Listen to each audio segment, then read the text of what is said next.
Today, I'm going to continue what I began to do last week. Last week I spoke about Daniel. Today I will speak a bit about David and the secrets in the workplace. We have established that the workplace is a sacred space where you can unleash your God-given talents and potential, leading to a life of fulfillment and purpose. It is a platform for creating wealth with integrity, for prospering, and for securing a bright future. And therefore, it's a battleground that must be negotiated. You must win the battleground with strategic wisdom, navigating it to emerge victorious.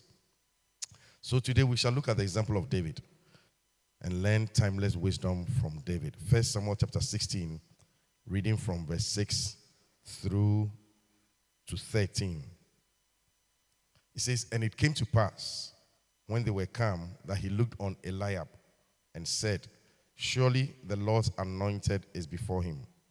But the Lord said unto Samuel, Look not on his countenance or on the height of his stature, because I have refused him.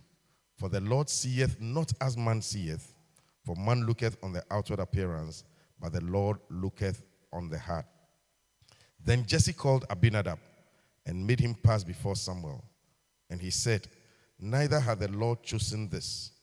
Then Jesse made Shammah to pass by, and he said, Neither has the Lord chosen this.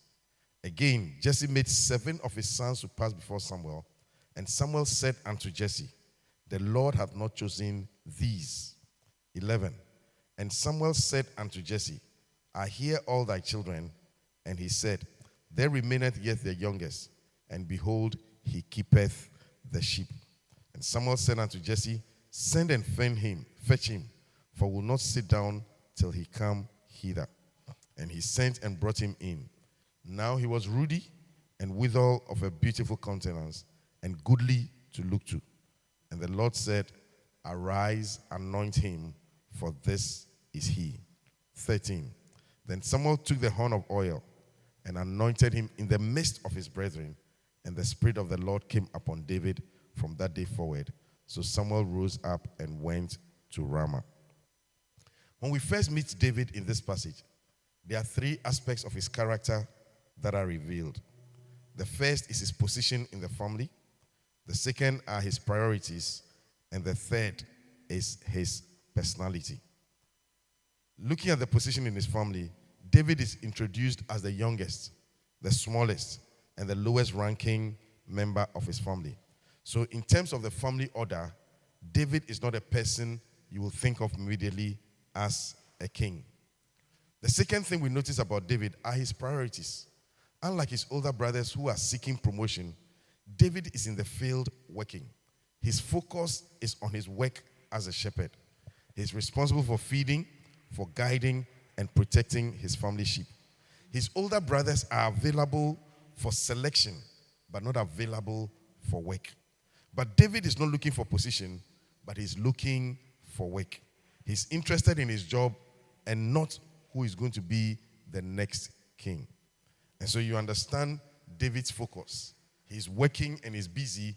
He's not going out looking for a position and looking for post. The third thing we find about David is his personality.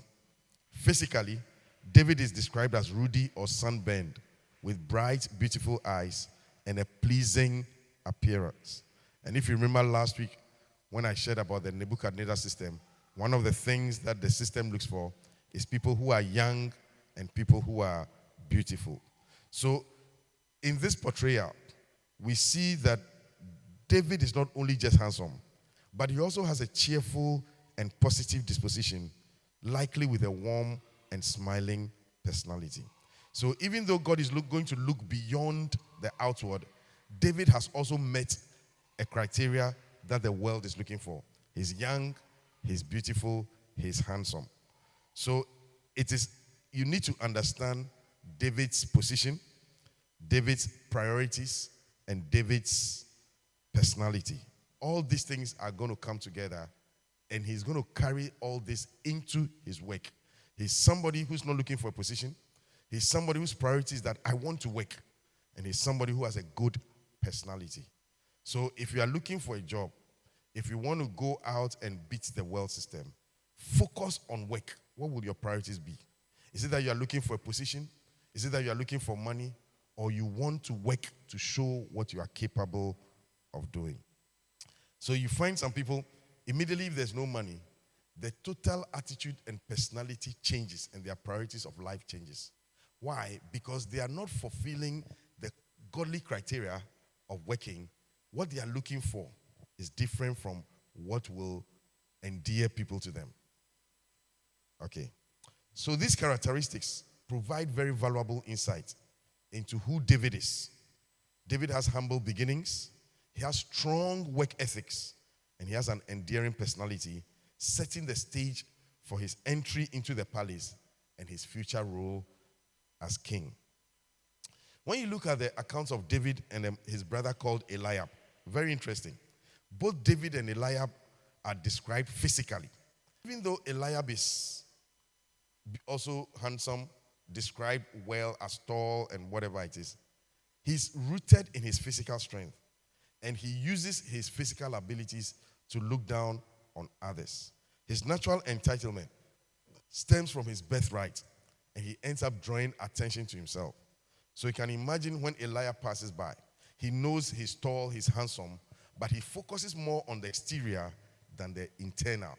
But when God is going to use you, you see, beyond what we all look like on the outward, God sees what nobody sees, your heart. So you may deceive King Nebuchadnezzar, but when it comes to God, he sees the heart, the things that are in your heart, what motivates you, and that is what God looks at for his choice. So in contrast, David also has a physical appearance, but his physical appearance is secondary to his godly nature. He focuses more on who he is than what he has, and that is important. He has a good heart. So despite, what is interesting about this, and the reason why I bring it out is, despite his rugged upbringing as a shepherd boy who is in the wild, David still manages to prioritize his personal appearance and his grooming. Because sometimes you find people whose work destroys their personal appearance. So maybe you sell fish, and you don't realize that maybe fish will have a smell after you finish selling. And so everywhere you go, even after selling the fish, you carry that smell into the world. So everywhere you go, you smell, and people can immediately say that this is a fish seller. Or maybe you work with grease, and your fingernails are always tainted with grease. And you smell from, when I say smell, just understand, you carry the smell of your work. So you don't understand that I can work in a place, and when I leave the place, I don't carry the negative effects into the public. It is very important you understand, because David is described as a young man who is looking after sheep. Yet he's able to come out of looking after sheep and still be described as somebody who's handsome, somebody who's good looking, somebody who matches and can create access to Nebuchadnezzar's place. Sometimes you find somebody who maybe is a footballer. So when he finishes playing football, he doesn't clean himself. He takes his boots and everything and walks into a public space. And so everybody can say, this is a footballer, this is a boxer, this is a market woman, this is this. Because we haven't learned to separate what we do from our future. You see, no matter what you do, you must be able to come out and still be described as good-looking, handsome. You are suitable for your future. Too many people allow what they do to destroy them and freeze them. So as for me, forgive me. As for me, I'm a market woman.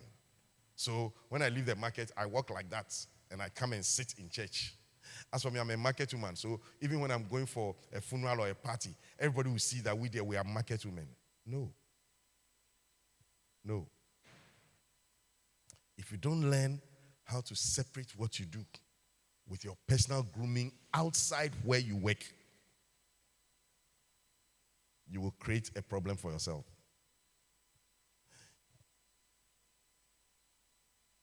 Your job must not, you see, David's story teaches us that our profession or circumstances shouldn't dictate our physical presentation. I pray that when we come to church like this, we won't be able to say that this is this or that person is that.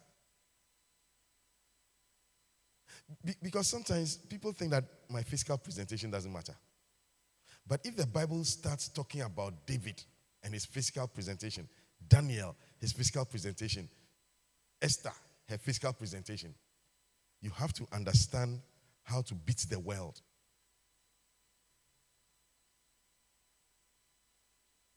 Is somebody here with me? And some of us have become very casual.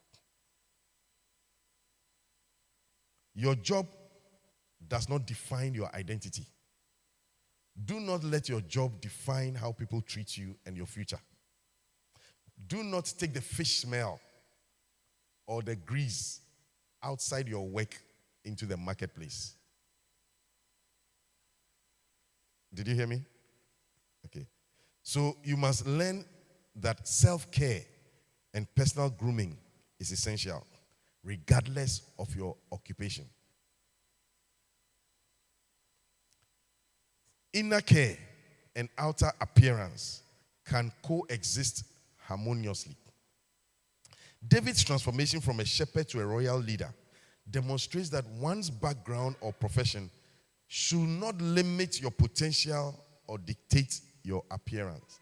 You see, today I may start as a servant,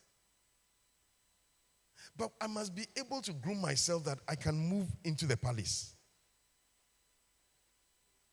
But I don't carry my servant identity in a negative way everywhere I go. No.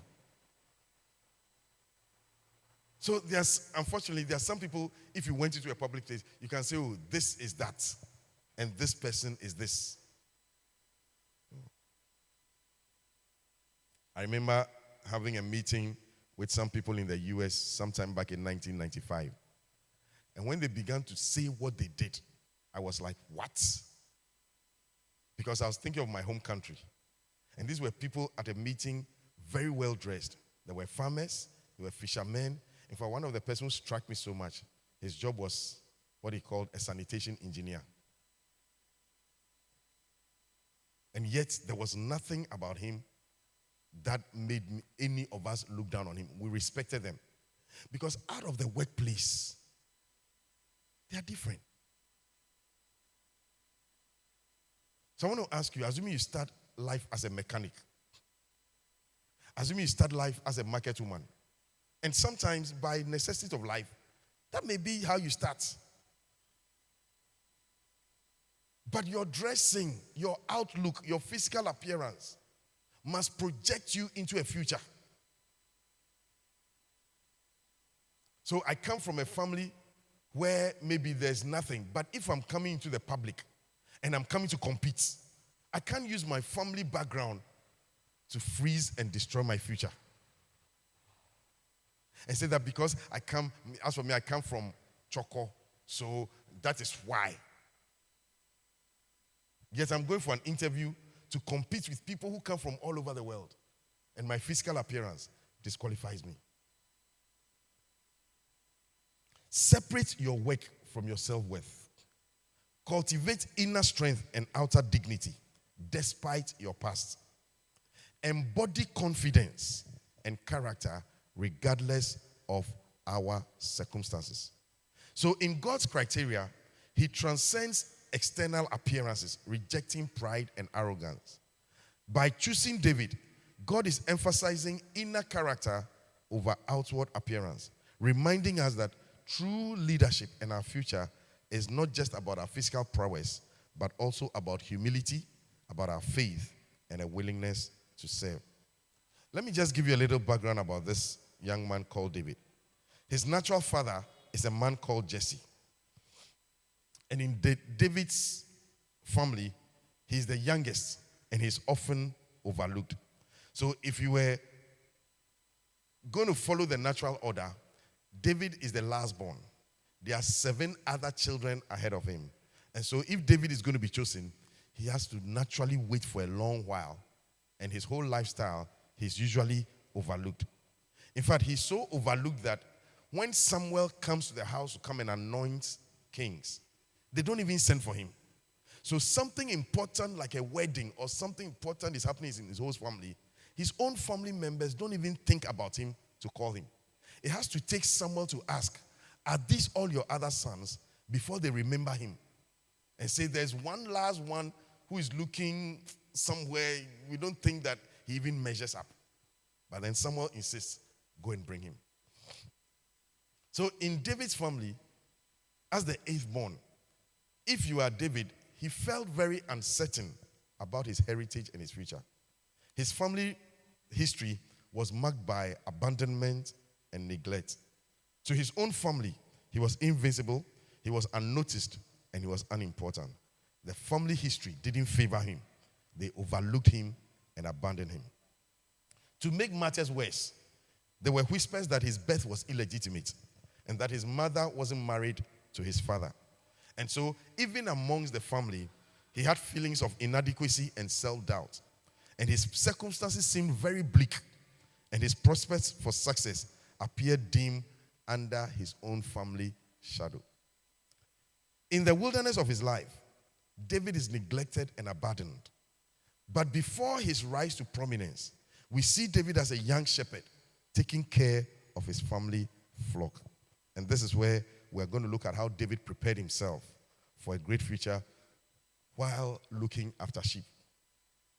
Does it mean that if you were, and forgive me, I'm using these examples, but assuming that you were a market woman, does it mean your whole life you are going to spend it there as a market woman? If you were born in a village, does it mean that you are going to spend your whole life in the village, limited by the circumstances of the village life? That is why I believe this gospel. Because this gospel teaches us how no matter where you come from, and no matter whether you were born in a manger, you can eventually access the throne. And one of the things that we have spoken about is personal grooming.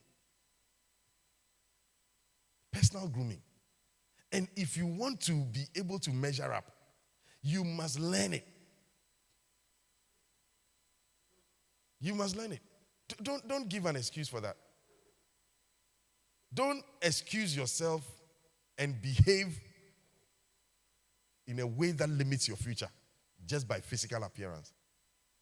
You are going for an interview, then you wear a t-shirt or a jumper. I mean, who wears a jumper to an interview? And you say that is me. Who wears a certain type of ripped jeans or canvas? So we need to be able to understand the demands that the future places on us. Is somebody hearing me? Is somebody hearing me? Good. So we are looking at David critically today, and to find out how did David prepare himself in spite of his background of looking after sheep. Number one, David developed spiritual growth. David deepened his relationship with God. You will still find out that in the wilderness of tending after sheep, he still maintained a relationship with God. Writing psalms, praying, asking God for open doors, seeking guidance and protection. Can you keep your faith because you are down? Or you are so overwhelmed with where you are that now it doesn't matter? You know, there are times you've got to look at people when they are down and when they are up and how they relate with God. Because some people, when they are down, they forget God. And some people, when they are promoted and they are up, then they don't need God. But David had learned how to maintain a stable relationship with God, whether as a shepherd boy or as a king. You get a job, you still maintain a relationship with God. You are unemployed, you still maintain a relationship with God. Yea, though I walk through the valley of the shadow of death, I still keep a relationship with God. I may not like what I'm going through, but my relationship with God is, what's the word? Sacred. It's sacred. Number 2, he cultivated his musical talents. David developed his musical skills, playing the lyre and composing songs which will later bring him to the attention of kings. So whilst David is in the wilderness of his life, he's looking after sheep. He's not idle. His main job is looking after sheep, but he develops other skills. We'll talk about that. Number 3, David practiced leadership. He learned all he had were sheep, but he used them to learn leadership by leading and protecting his flock, honing skills that will benefit him in future. And again, we'll talk about that. Number 4, David built resilience. He faced challenges such as wild animals and developed resilience and courage. So isn't it interesting? I mean, looking at how David is treated by his family, looking at where he finds himself when all his brothers have gone to school, you would expect that David will have a very bad attitude. David will be angry. David will be frustrated, just like we learned about Daniel last week. But David realizes that, I've got to take my life into my own hands. I've got to develop myself. I've got to make myself better. Instead of blaming the world for what you are going through, instead of finding fault with other people, move yourself away from a negative, bitter past and take your life into your own hands. Nobody will make you a king if you do not want to be a king. Nobody will qualify you and pity you and give you a job. The demands are that you must qualify for a job. So thinking that I have an excuse to dress in a certain way, thinking that because what I'm going through now, I won't work, I won't develop myself. You see a David who's developing spiritual growth. You see a David who's cultivating musical talents. You see a David who's practicing leadership. You see a David who's building resilience and fighting to protect that which he has. Lions are known for their impressive speed. A lion is not a joke. I mean, even a dog, for many of us, will scare us. So to find a ferocious animal like a lion, the king of the forest, who attacks David with speed and picks his lamb, and David doesn't sit down. David says, I am going to chase the lamb. I mean, think about it, Kev. I'm going to chase the lion. A lion's speed is not human. When a lion leaps once, he's almost about 30 feet away from you. So for David to say, I will go after that lion, I can imagine the kind of skills David has cultivated. Speed. He's not lazy. He's not slow. He's not, I don't care. The guy's eyes, when nobody's watching him, are that I develop speed. When I'm given an assignment, speed. When nobody's watching, I will still do it with a lot of speed. Then he says, a bear also attacked me, picked an animal, and I didn't let the bear go. You see, bears are known for their incredible strength. When I started this study, I was amazed at how God had prepared David long before Goliath came. Because Goliath is looking like a bear. Incredible strength. David is not afraid. Because when nobody was watching him, when nobody was marking him, David was picking up skills, developing strengths that would determine his future. What you do in the wilderness of your life when you think nobody cares, what you do when you think nobody is watching you, will go a long way to determine the opportunities that come your way and your future. Because many people who are unemployed still remain unemployed. They don't do anything.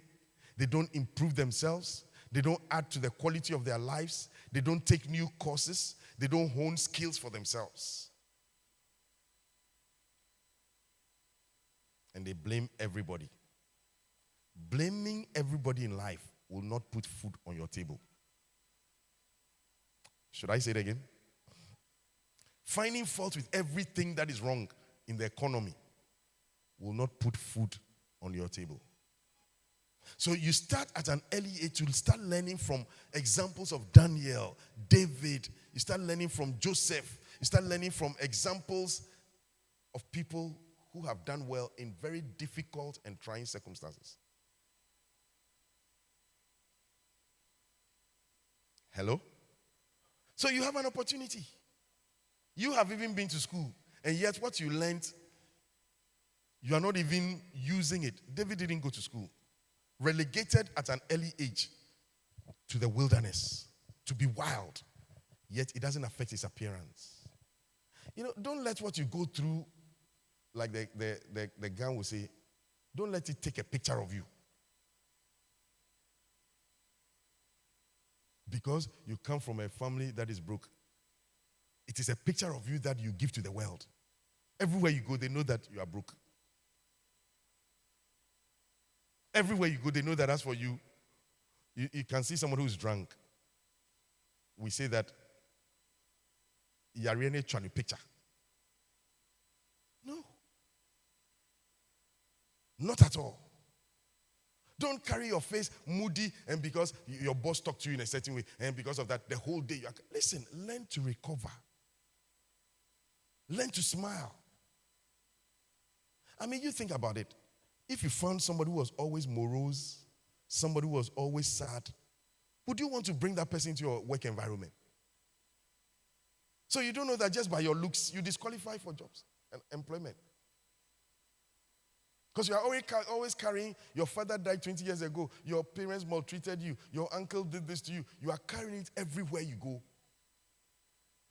After a while, nobody wants you around. That's the sad reality of life. And forgive me for being so abrasive. But it's a reality you need to understand. That life is not going to give you what you want. Life is going to give you what you fight for. And one of the ways to fight is in your personal grooming and appearance.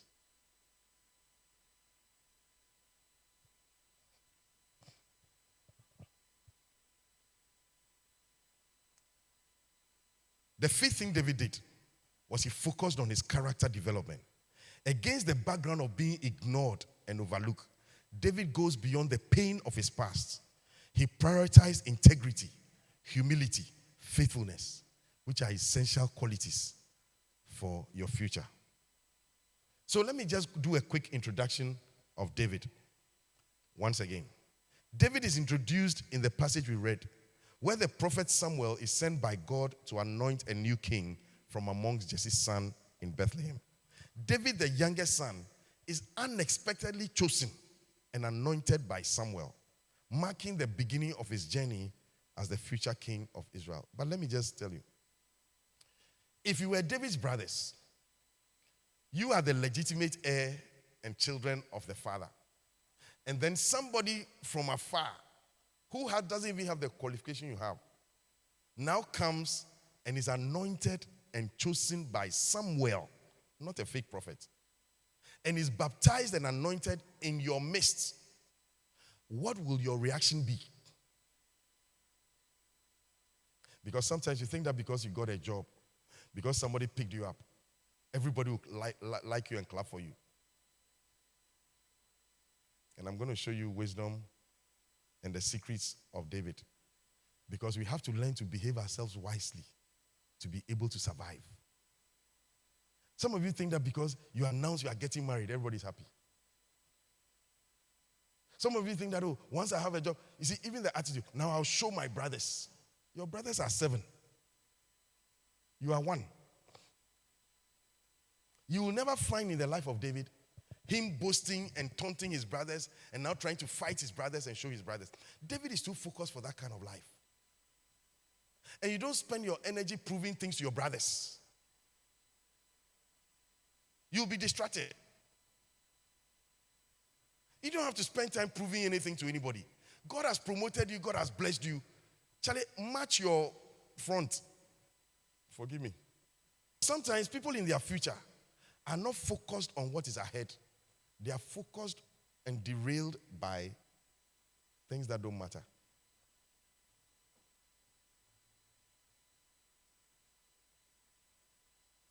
I can see some of you are thinking. Because till you align yourself well, you derail or you frustrate your future. Because now instead of working hard, you want to show somebody that I can buy a car. You want to show that me too I did. So your focus is no longer on working hard. You're always thinking of what to do to show your brother, to show your sister, to show somebody who didn't help you in your past. But I have news for you. Move on. Did you hear me? What did I say? Move on.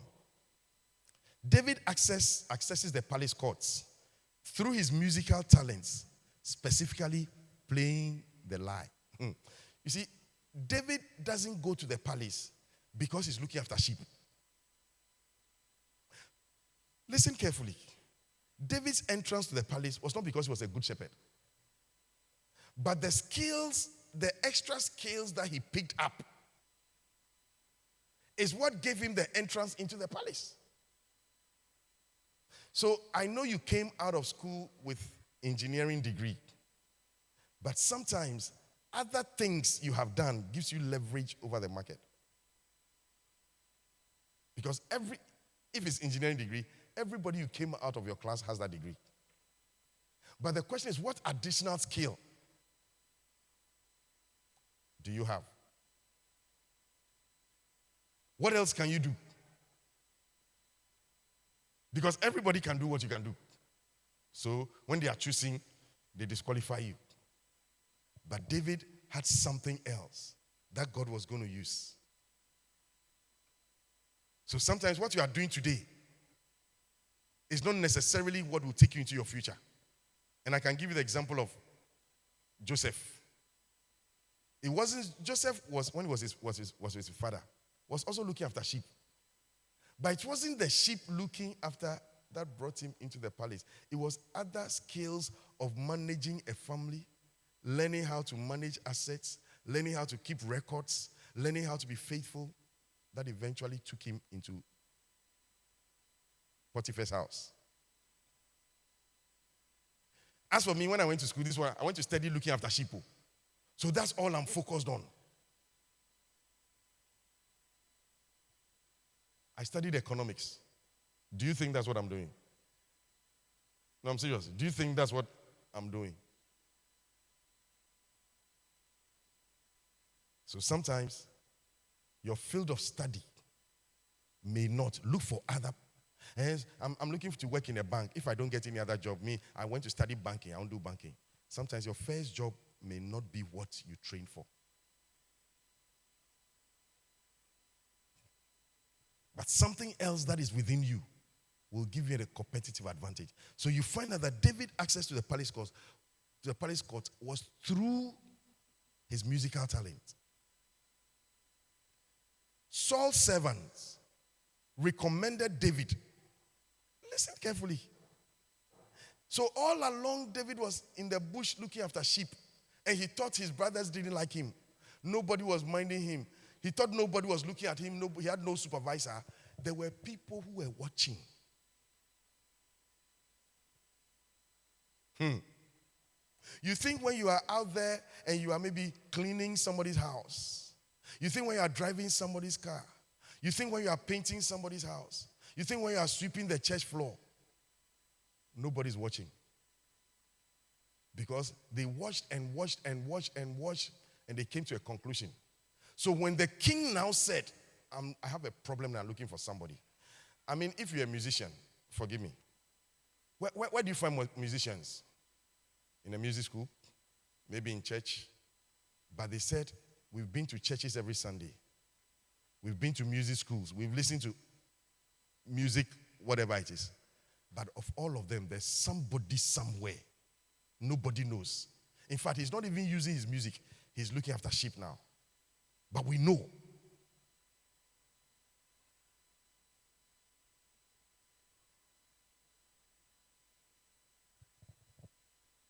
I told you last week, some of the things you are doing today, as penners, will open a door for you.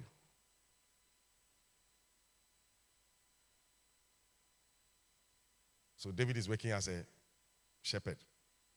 But they've been watching him playing. And then they said, this guy. The people who watched him were not the people who could create a job for him. But they became the aspenas to recommend to the king that there is a David who can play. So David now becomes a regular visitor to the palace, playing for Saul. I mean, somebody who has never even entered into school before, somebody who may never have been invited to certain places, all of a sudden enters into the palace. Do you think when David is going to the palace, he goes as a shepherd, smelling of sheep, raw and ragged? Because me, that's what I do. You may be a young graduate who has to drive Uber to start. And as you begin to drive faithfully, politely, servicing your guests, you pick up people and you find out that maybe they work in places and they start talking to you, you respond, you are very nice, and then in conversation they find out that, you are a graduate but you are driving Uber. And they have such respect for you that one day when they get to a place and somebody says, I'm looking for a personal assistant, then they move you from the Uber into the palace. Maybe you have to start life as a security man because you finish school, there's no work. And then somebody says, listen, you can get a job as a security man. And then you, even though it doesn't pay you too well, you reluctantly take that job, but you decide to give your best. And you begin to work. And during the work, they find out that, you went to school, you studied A, B, C, D, and then he realized that, there's a job my brother has in a bank. Then he takes you right from the place because you've shown something. And then he places you in the bank. Life is not straightforward. Not everybody will finish school and walk straight into a job that you desire. Some may have to go this way to eventually end there. But in all those things, God is guiding.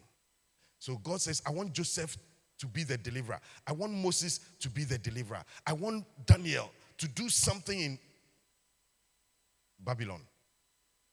But he may start as a slave in captivity, learning how to serve as a king and distinguishing himself.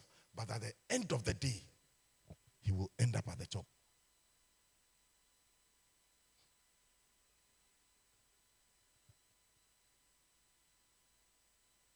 Let's look at David's work ethics. And that's the main thing for today.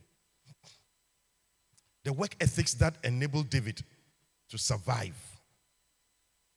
Number 1, 1 Samuel chapter 16, verse 16.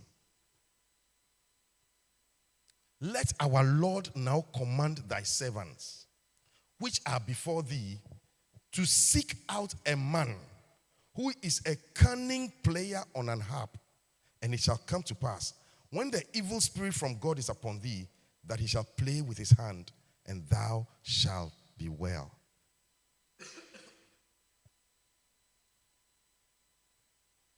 Let the Lord command us to look for a man, not to look for a certificate.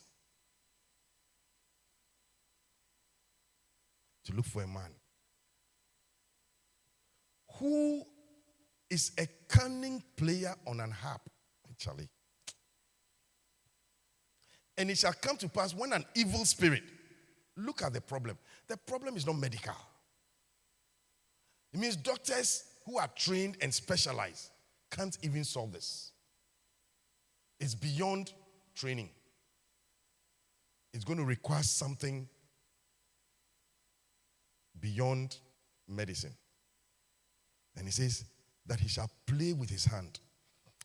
I like the word play, because the word play suggests in Ga, shemo. But underneath that word play is a lot of skill and training that makes what you do effortlessly easy. So you find a Lionel Messi on the ball. You see, you can see people who are tackling hard. You can see people who are playing. It's like, shit. But what it takes to play is training and skill development. And when it came to a matter, they were not looking for average musicians. They were looking for people with skill. You see, what have you done after school to turn your knowledge into a skill? Because you turn your knowledge into a skill when nobody's watching you.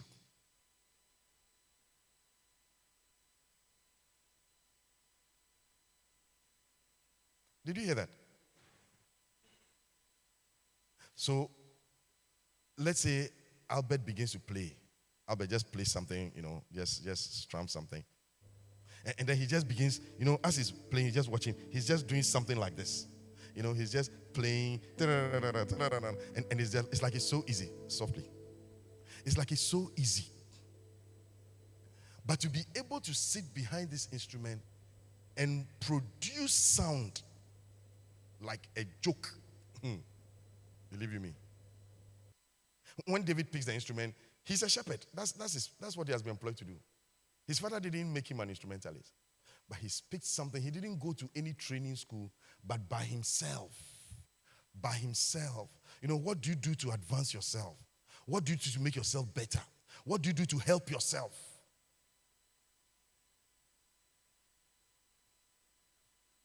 So we will give you a job. But what do you do to help yourself and move yourself forward? And so some people get a job and you are stuck, or unfortunately, they may even regret employing you, because from the day they employed you till the day thy kingdom come, you are there. you are just there. No improvement in what you do. No addition in what you do. No skill about what you do. No finesse about what you do. The same thing you've been doing last year is the same thing you are doing this year. There's no addition and improvement.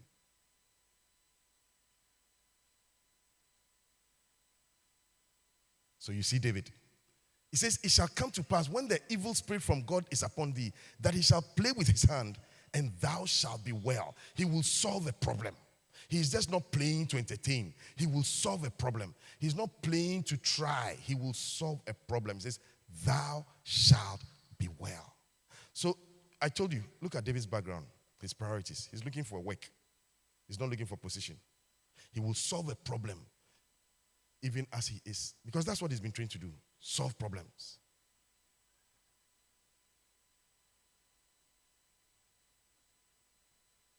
Solve problems. I want people to employ you as a member of this church, and the testimony must be you solve problems. And you solve complex problems because you've trained yourself to deliver. So though he's overlooked by his family and relegated to tend a few sheep in the wilderness, David is showcasing his expertise and mastery in music. Though he's hidden from the spotlight, David's quiet strength is shining through now. He played with his hand. In this verse, he is described as a cunning player or a skillful player. The Hebrew word used is shalal. It means he's skillful or proficient. He's cunning or clever. He's ingenious or artistic. God help me. I want to be artistic. It means that, forgive me, this is an instrument, so we'll use it. So if David comes to the palace and maybe somebody starts singing and he doesn't know the song, he will be able to artistically back the singer, even though he doesn't know the song. Because he's learned. He's proficient. He won't say, I haven't rehearsed. He knows how to be able to play. Sometimes you watch, you go to some places and you watch people working. Like you go into a theater and you see a doctor operating on somebody. And the whole world is watching. And you can see years of training and skill. And he's just doing this and picking this and doing this and stopping that. And it's like, wow, the blood is gushing. And he knows that put this and stop the blood flow at this time and collect this. And you're just watching a doctor at work. And it's beautiful. One of the things that my wife and I enjoy a lot are reality shows. And one of the latest we watched was about chefs in, I think, was it China? You know a chef? If you don't know a chef, it's somebody who cooks. And we watched how they cut, the temperature, how they toss things, how do, a skill.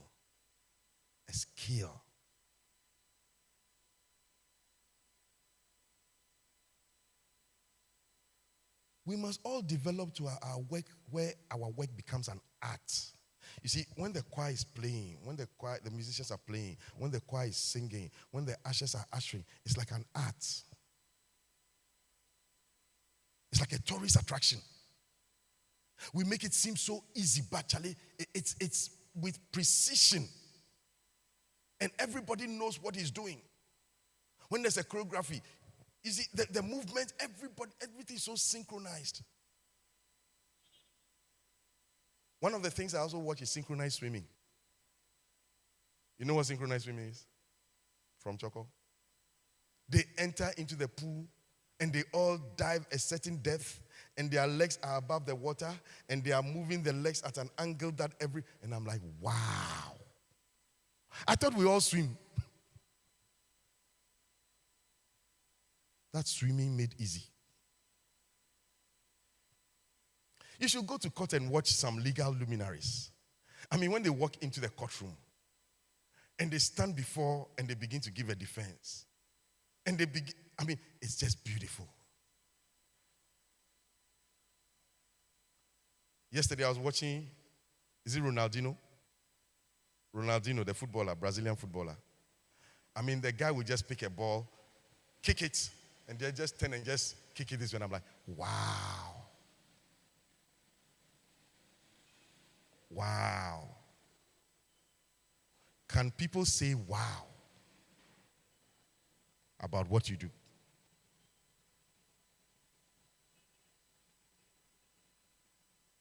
Can they watch, even if you're a market woman scaling fish, they watch the way you scale the fish. And you cut the fish and you remove the middle bone. And you pack it nicely and you put it. Wow.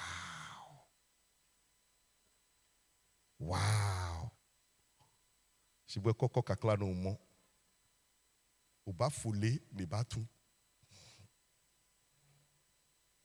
Can you go into a designer's office?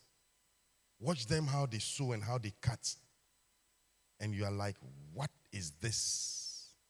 And they pick pieces you don't know and they put it together and all of a sudden an amazing design of a dress comes out. And you say, wow. But you're still struggling with hemming.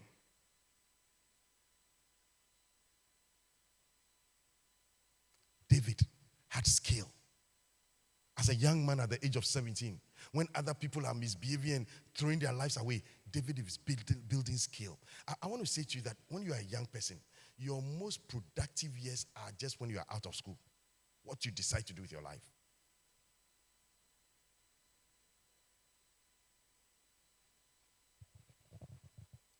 Instead of sitting down, there are opportunities. Learn an art, learn a craft, learn something. Whether you want to become a tie and dye maker, you want to learn how to cook, you want to learn how to sew, you want to learn a craft or something aside your core skills.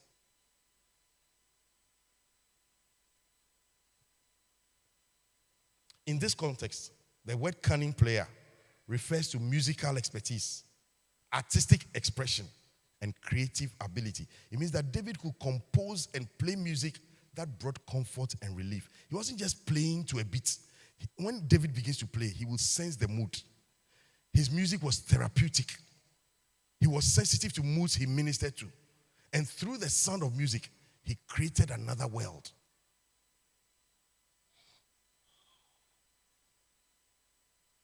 So David is not just playing what he heard at rehearsal and whatever. No. He just starts playing and he can just look at you and say that as he begins to play and as he begins to speak and as he begins to sing, you find out that maybe you are sad, but all of a sudden the music enters you. And a certain negative mood just is lifted up from your life. I believe that is what good DJing is all about. To be a good DJ, you have to be able to capture the mood of the people and swing them and lift them up.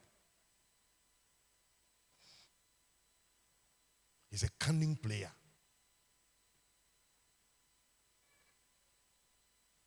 So remember, Joseph and David didn't train for what is eventually going to help them, but they picked it up. Number two, the second thing about David is that he has a track record of diligent service with humility. 1 Samuel chapter 16, verse 19. Quickly, I have to finish this. It says, wherefore Saul sent messengers unto Jesse and said, send me David thy son, which is with the sheep. I mean, after David has been anointed, he goes to the palace to go and play for the king, and then he goes back to where he began and goes to look for the sheep again. So the first time David goes into the palace, he goes to minister to King Saul, and King Saul is well. Then after he goes back, he doesn't get any other job, so he goes back to the sheep. And I'm like, look at this gentleman. This is one person who has been anointed by Samuel and still goes back to what he was doing and does it diligently without complaining. May I learn from David that no matter where I go and preach, I will still be able to come back and kneel down. I'll still be able to come back and lift up my hands. I'll still be able to worship the Lord and not give up. If you are promoted tomorrow, would you still come back and be an usher in the house of the Lord? Because in your mind, ushering may be for a certain group of people, not for you. Would you still be with the choir if God lifts you up and promotes you and makes you? Or all of a sudden, you are too big now for the house of God. But David goes back to what he was doing. He's anointed. It is God himself who has anointed him. It is the prophet Samuel, the known prophet. But he's not proud. He's not arrogant. He still goes back to the sheep and watches over the sheep and serves diligently. He says, I possess the skills and the agility to take a lion down. I have the strength to defeat a bear. I've learned wilderness survival skills. And I did all these things without external motivation. But I've still come back to looking after sheep. I've gone abroad and come back, but I'm still not too big. I've traveled to New York and come back, but I'm still in Choco. I still come to church and I serve.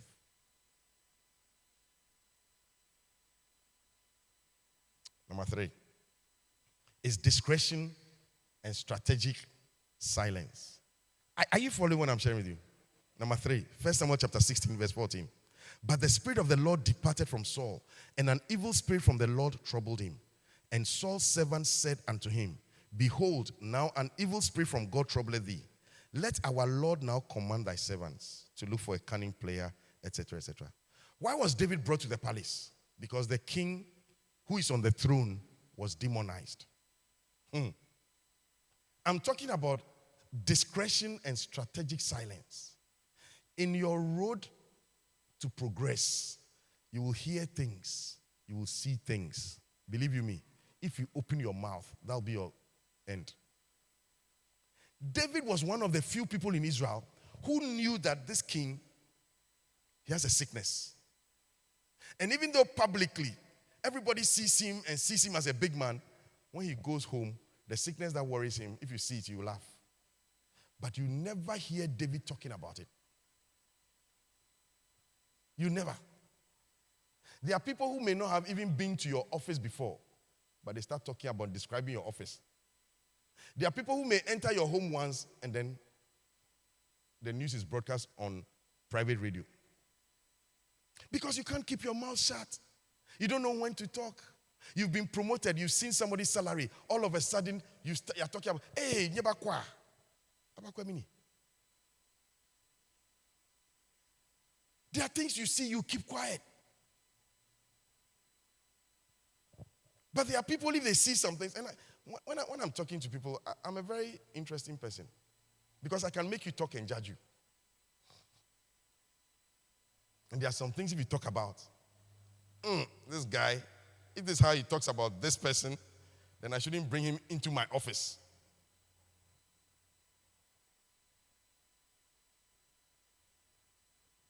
Because you see new shoe about your boss, you start talking.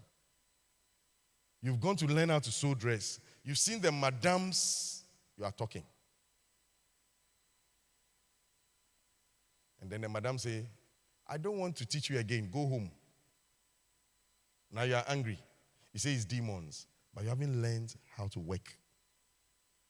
David as a shepherd boy, he has never been, the first opportunity was, he had never seen the king.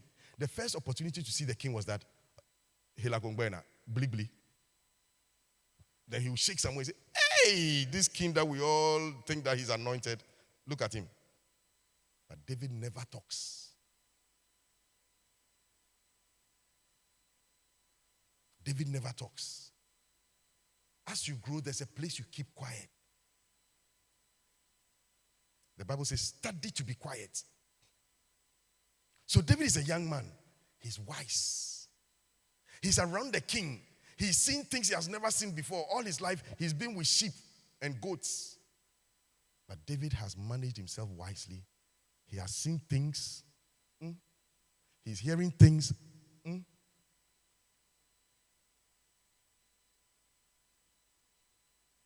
Hey, men only know what as man I can't yoshka, as my offering I can't yole, Katisha, I can wait a restaurant. When you start talking. You start talking. Because death and life, they're in the power of your tongue. You can die to your future because you started talking. You will see confidential documents that must stay in the boardroom. You will sign some documents that you must never talk about.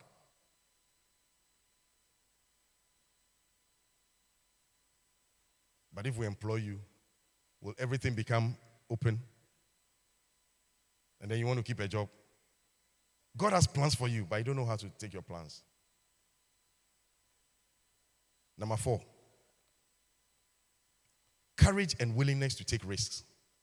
In 1 Samuel chapter 17, verse 34, it says, David said unto Saul, thy servant kept his father's sheep, and there came a lion and a bear, and took a lamb out of the flock. And I went out after him and smote him and delivered it out of his mouth. And when he arose against me, I caught him by his beard, and I smote him and I killed him. David is saying, I take risks. I take risks. I'm not somebody who's going to sit down and watch things go bad. I will stand up and take a risk, and I'll recover things that have been taken. I'll make sure that nothing is lost, nothing is taken out. I will recover them for you. Number 5, David has faith in God's sovereignty and his plan. Verse 37. David said, moreover, the Lord that delivered me out of the paw of the lion and out of the paw of the bear, he will deliver me out of the hand of this Philistine. And Saul said unto David, go, the Lord be with thee. So David trusted God, who had kept him, and trusted in God's sovereignty. That if this God has kept me all this time, then God will fulfill his plan for my life. I don't need to do anything wrong. I will lift up my eyes to the hills from whence cometh my help. I trust in God's sovereign plan. He watches over me. It may be slow, but I trust God. It may not be the way I want it, but I trust God. I may not have, after all these years, I may not have what I have, but I still trust in God's sovereign plan that what he has said for me shall come to pass. Number 6 is respect and honor towards authority. What is David saying? I will not undermine authority to promote myself.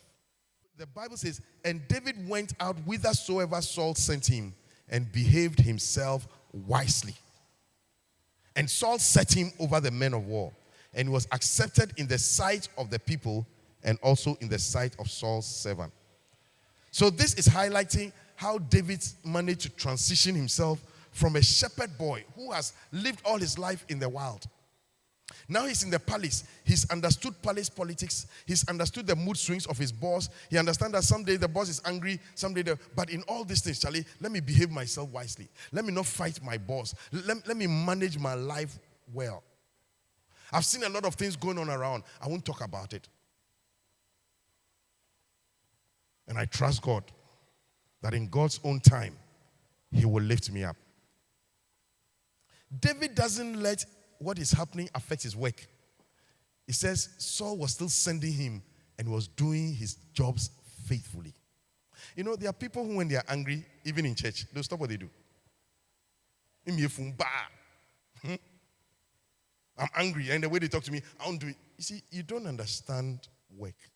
Your boss is never a perfect person. But God put you there. So if you are going to let your boss moods, one day he's throwing javelin, he's shouting at you. The next moment he's sending you on an assignment, go and fight. Okay? And you don't learn how to behave wisely, you will destroy your future. It will destroy your future. So you want to survive? You want to do well? You want to be able to navigate? Ask your parents, how many of them haven't their bosses shouted at? How many of them haven't been threatened in the office? How many of them haven't been insulted by people who are even junior to them? Yet they say, yes, master. Because they know that we have a family to look after. They know that our school fees and our children's future is dependent upon our income. So sometimes they tolerate things they shouldn't tolerate. They go through things they shouldn't go through. They work harder even when they are being oppressed. Because the picture is bigger than their pain. And there are many people who come from poor backgrounds who can't work. Not because they didn't go to school or learn something, but they can't survive. They don't know how to behave themselves wisely. They don't develop skill. They don't add value to their lives. You've gone to school, all you have is a certificate. And even if you get a job, the politics to kind of like negotiate your future, you don't understand it. And so what God has begun to do in your life, all these things show that David is able to transition from a shepherd raw boy into a royal court responsibility. He's able to serve King Saul despite rejection and challenges. And he has the ability to now lead military campaigns. New assignment. His whole training, he was leading sheep. He wasn't even leading his brothers. Now, all of a sudden, he's mastered the skill and the art of leading an army, of disciplined people. And all the people accept David because he's grown his statesmanship. He's grown his credentials. He has improved himself. He's no longer a shepherd boy. He's now a king's commander.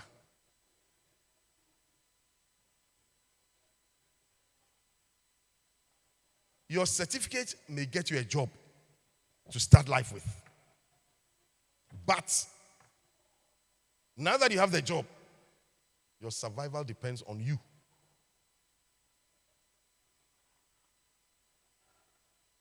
Did you hear that? So David behaved himself wisely. David behaves himself wisely. He focuses on his personal growth, his spiritual development, and his practical skills. So I ask you these questions. Since you finished school, since you got a job, what are your personal skills you've developed? And I say skill. Skill. After 1 year, 2 years, 3 years, how well do you work? How well do you service your clients? How well do you teach? How well do you play? You want to see skill. Is somebody with me? And so today we are going to pray. We are going to ask God, help me to behave myself wisely. Shall we rise on our